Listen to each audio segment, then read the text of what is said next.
ATM కేంద్రాల్లో దొంగతనాలకు పాల్పడుతున్న అంతర్రాష్ట్ర ముఠాను సీసీఎస్ కాజీపేట పోలీసులు సంయుక్తంగా పట్టుకున్నారు. రాజస్థాన్కు చెందిన 7 నిందితుల నుంచి 5 లక్షలు, 2 కార్లు, 7 ఫోన్లు, నేరానికి వినియోగించే ఇనుప ప్లేట్లు, నకిలీ తాళం చెవులను స్వాధీనం చేసుకున్నారు. మద్యం జల్సాలకు అలవాటు పడిన నిందితులు ఓ పరిచయస్తుడి ద్వారా పెర్టో కంపెనీ ఏటీఎం మిషన్లలో చోరీకి వినూత్న పద్ధతిని నేర్చుకున్నారు.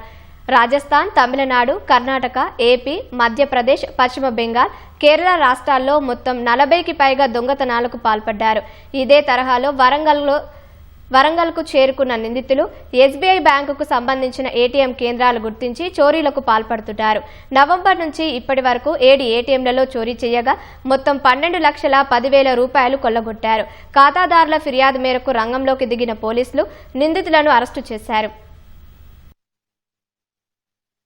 వీళ్ళు మొదటగా ఏంటంటే రాజస్థాన్లోనే పెర్టో అని ఒక కంపెనీకి సంబంధించి ఈ ఏటీఎంస్ ని టార్గెట్ చేసి అక్కడ యాక్చువల్గా వీళ్ళకి వాళ్ళ ఫ్రెండ్ ఒక అతను ఏటీఎంస్ లో మెయింటెనెన్స్ లో పనిచేసే ఫ్రెండ్ ద్వారా దీనికి సంబంధించినటువంటి విషయాలు తెలుసుకొని ఈ పెర్టో ఏటీఎం మెషిన్స్ లో మనం చేయడానికి అవకాశం ఉందనేసి వీళ్ళు నేర్చుకొని రాజస్థాన్ లో ఫస్ట్ ఈ నేరాలకు పాల్పడ్డారు. అక్కడ డిఫరెంట్ డూప్లికేట్ కీస్ తయారు చేసుకొని ఏటీఎం లో క్యాష్ డిస్పెన్సింగ్ దగ్గర కీతో ఓపెన్ చేసి ఒక ప్లేట్ ఇన్సర్ట్ చేస్తారు. వీళ్ళు ఒక ఐరన్ ప్లేట్ ఇన్సర్ట్ చేసి మళ్ళీ యాజ్ ఇట్ ఈస్ గా క్లోజ్ చేసి ఏటీఎం సెంటర్స్ బయట వాళ్ళు ఉంటారనమాట.